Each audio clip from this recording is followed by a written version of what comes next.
Hello, my friends. D.L. Anderson here. Welcome back to Transformation by Truth podcast as we share the truth concerning these last days and what you must do to save yourself from the violent times that are just ahead. Today's podcast is a word of truth accounting of the end times. The end is coming. The end is near. Today's podcast is entitled End Times 255, The Law of Moses v. the Torah of Perfection, Part 2. Today's objectives are analyze how salvation comes only by faith, reveal how the law of Moses is a grade we have passed, analyze the purpose of the law of Moses, and analyze the importance of the knowledge of sin. This lesson contains timelines and other visuals. Therefore, if you are listening to the podcast, I advise you to watch the video version on our website or YouTube, or request a PDF of the lesson so you can add the visual effect. Salvation comes by faith. Now, in the most recent podcast, we initiated a detailed analysis of Galatians 3. In this chapter, we find Shaul is providing a crucial warning to the Galatians upon learning of their foolish attempt to place themselves back under the law of Moses. Of the many perplexing problems with this position, the worst is the fact that the Galatians and all who follow this path are placing themselves under a curse, i.e., they are migrating outside the realm of salvation, for there is no path to salvation within the law of Moses.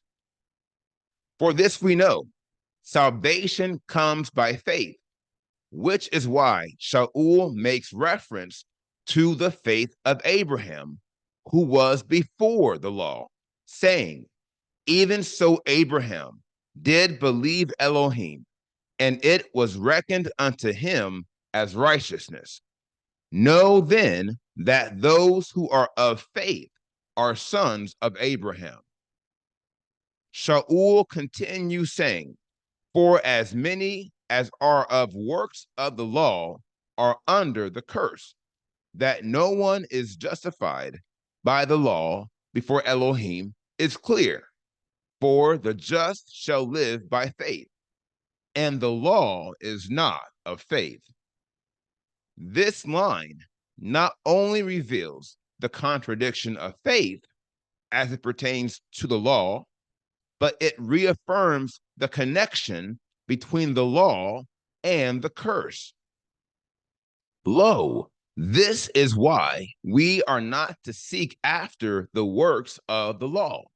Rather, we are to seek after the faith of Abraham and the seed of promise. For we are not justified by the works of the law.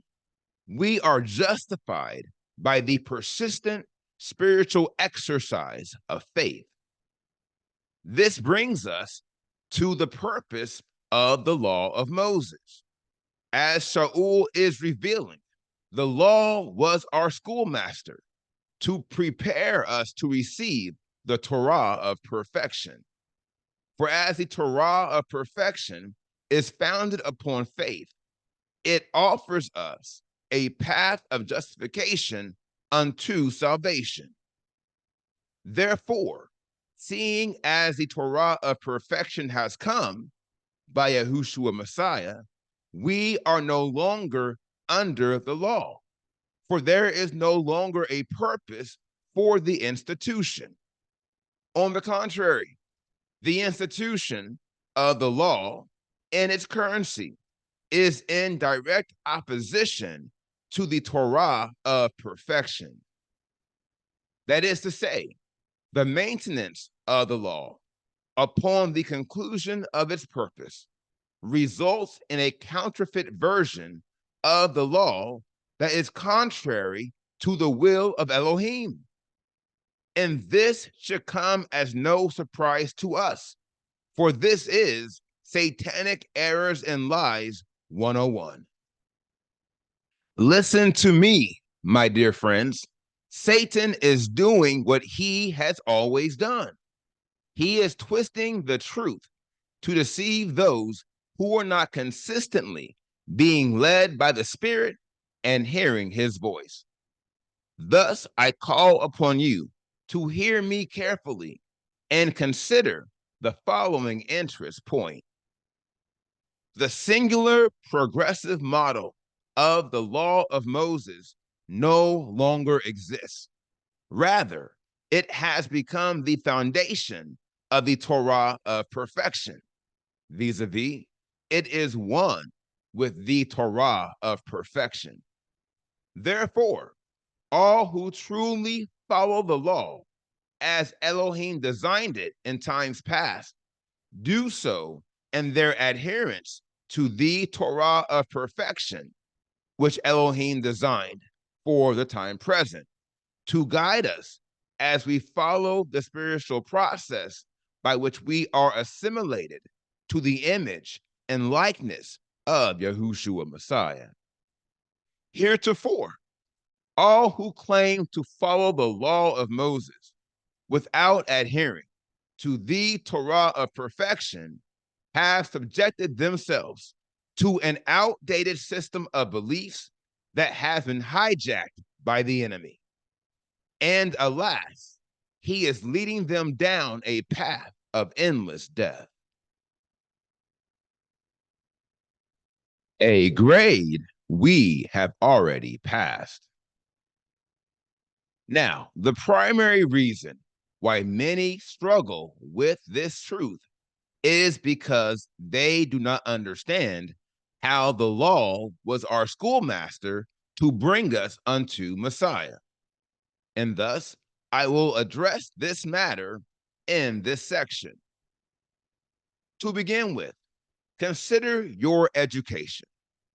Consider all the teachers you have had, from preschool all the way to high school, or college, or graduate school.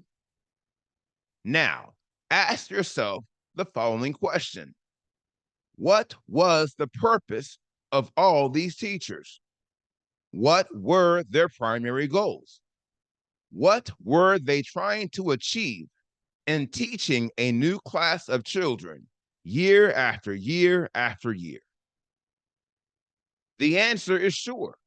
Their goal was to provide you and your classmates with the tools, the teaching, and the training such that you would be successful in the next grade.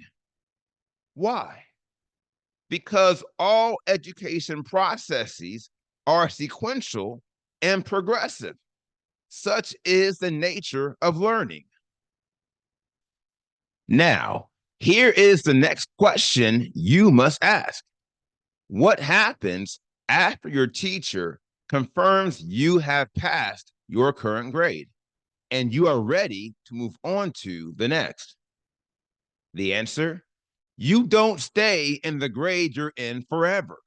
You move on to the next grade, for there is no value if you remain in a grade that you have already passed. My dear friends, this speaks to our relationship with the law of Moses. It is a grade we have already passed. The same way our 12th grade teacher desired to pass us on to college, the primary objective of the law was to pass us on to Yahushua Messiah at the appointed time. The key phrase here is at the appointed time. When it comes to the education process, the subject matter of each grade is usually condensed into 2 semesters or 4 quarters, which last approximately 1 year. That is the appointed time. As for Yahuwah, his appointed times exist on a much larger and more universal scale, and they transcend the many generations of man. For that reason, many lived and died under the law and did not receive the promise in their lifetime. For the transition from one grade of the Father's will to the next had not yet been manifested. But look, at the appointed time, the Father sent his Son to redeem all who had died under the law and yet had fulfilled all its objectives. For truly, these men and women were operating in the same model of faith as Abraham.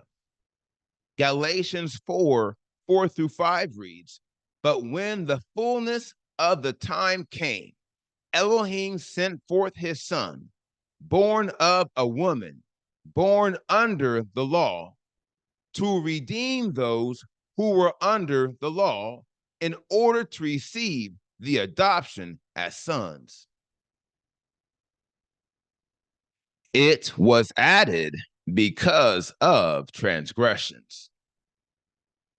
Now, this brings us to the question of the hour. Namely, why did Yahushua Messiah have to redeem those who were under the law? Now, to answer this question, we must first analyze what it means to be under the law. By definition, to be under the law is to be subjected to the full extent of this belief system, which would require us to be obligated to fulfill all the penalties of sin, including death. Here lies the inflection, and one of the most critical matters that many who attempt to place themselves under the law do not consider. And yet, they should consider it, and we shall, with the following interest point. Those who regress in their beliefs and place themselves under the law are obligated to implement the entirety of the law. That includes all the appropriate sacrifices for sin and the implementation of every penalty for death. Now, I don't know anyone who is doing this, and I am quite sure the same can be said for most, if not all of us. And thus, the restoration movement is highlighted by many misguided and confused individuals claiming to be under the law who have no idea what that even entails. What these individuals need to know is sure, and I will offer it as another interest point. This is another key matter I advise you to always remember. And should you desire it, get out your bookmark. There is no path to salvation within the law of Moses. Now, the question I am sure many are asking is, why then the law? That is to ask, what was the purpose of the law beyond serving as our schoolmaster? Or allow me to ask the question this way. Why were we in need of a schoolmaster to bring us to Yahushua Messiah? The answer, because the Torah of Yahushua Messiah, i.e., the Torah of perfection, is established upon a sinless life. Here lies the inflection and the reason why the law of Moses was established to connect those who follow the Torah of perfection to the faith of Abraham. For Abraham is not only the father of the faithful, but he is also the father of the renewed nation of Israel. for we are his seed in Yahushua, Messiah. Consider this. As the Torah of perfection is founded upon a sinless life, the law of Moses was instituted before the Torah of perfection as a precursor or a forerunner to serve as the foundation of the Torah of perfection and its detailed and comprehensive exposition of sin. We know this because Shaul poses the exact same question in his address to the Galatians. In Galatians 3:19, Shaul is asking, why then the law? Like me, he is not trying to downgrade or find fault with the law of Moses. Quite the contrary. He is simply trying to make sure his audience understands its purpose and its time. This is why the latter half of Galatians 3:19 is revealing the law was added because of transgressions until the seed should come to whom the promise was made. My dear friends, at a high level, this is the purpose of the law of Moses. It was added because of transgressions. It was necessary because of sin. I did not know sin. Now, along these lines, you must appreciate the end game from the perspective of Elohim. We see the rise of the renewed nation of Israel in these last days, but I am not sure we always appreciate how we got here. I am not sure we thoroughly understand how we came to be. This is why we must walk a fine line in this particular discourse, because the law of Moses, again, is the foundation of the Torah of perfection by which we are being sealed in this current season. My dear friends, we should not despise our schoolmaster. Rather, we should be forever grateful for the work he has done to help us grow in grace and in favor. In the express case of the law of Moses, it is invaluable, for without it, we would have been like all the other nations.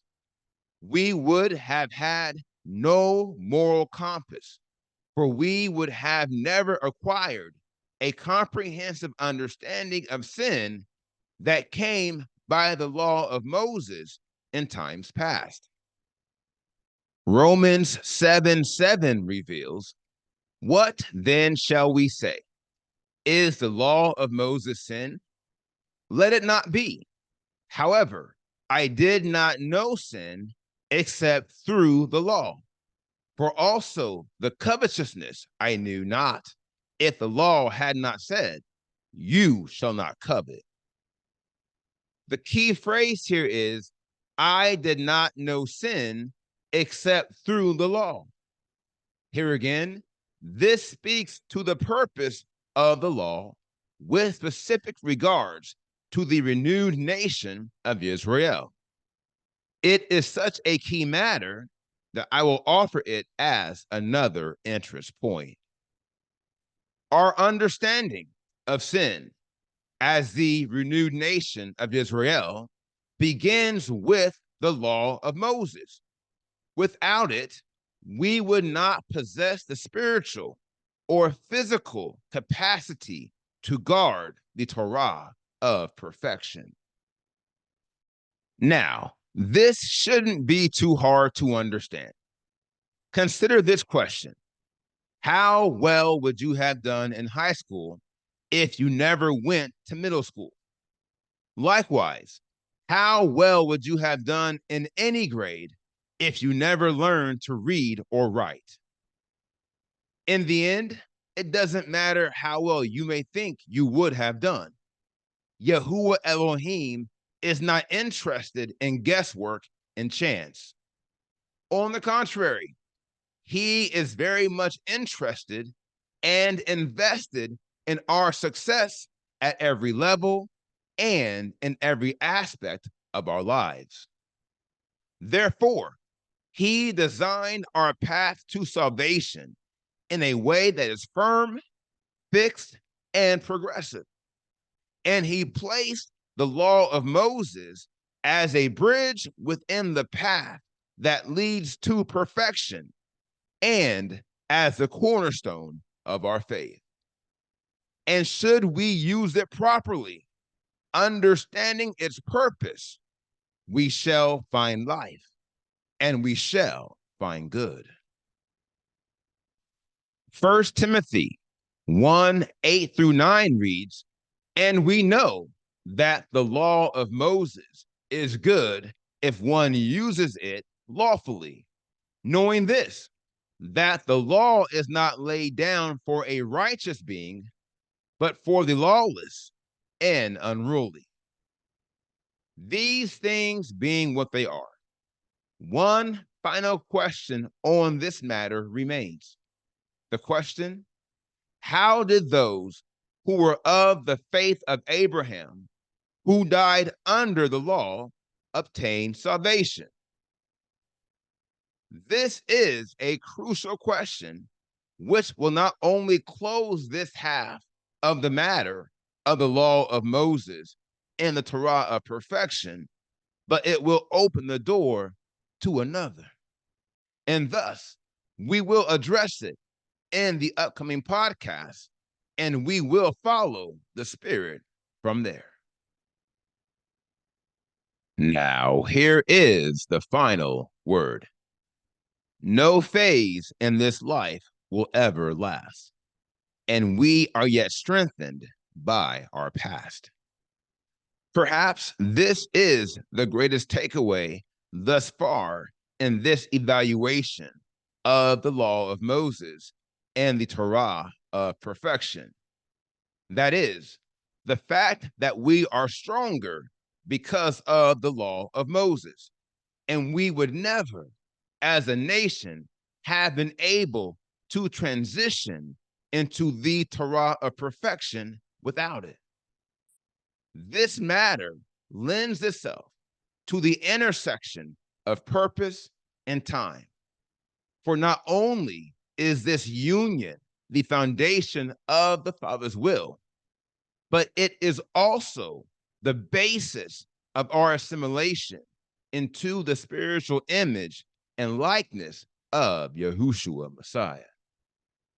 Lo, this speaks to a key declaration I have made in prior podcasts.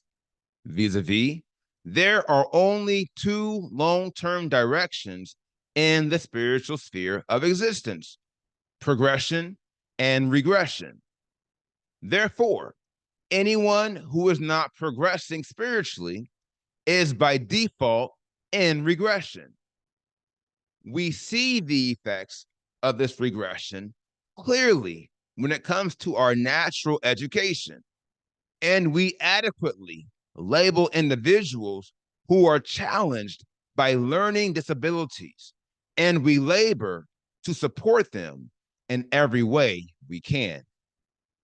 But alas, we often struggle to do the same as it pertains to our spiritual education, for many are not being led by the Spirit, and thus they cannot appropriately diagnose or resolve the spiritual deficiencies that are not only ruining our world, they are ruining the spiritual fortunes of many who have been called. And thus, I will say it again, what you believe or what you think you know will never save you. For salvation is not for those who hear the word, it is for those who take the next step and do. Now, here is what's next. We completed today's podcast, End Times 255, The Law of Moses v. the Torah of Perfection, Part 2. And the next podcast is entitled End Times 256, The Law of Moses v. the Torah of Perfection, Part 3. I will post this podcast on Monday, January 29, 2024. Until then, my friends, continue to be led by the Spirit of Elohim. Continue to watch, continue to pray, continue in fasting, and most of all, continue to be focused, for the end is coming. The end is near.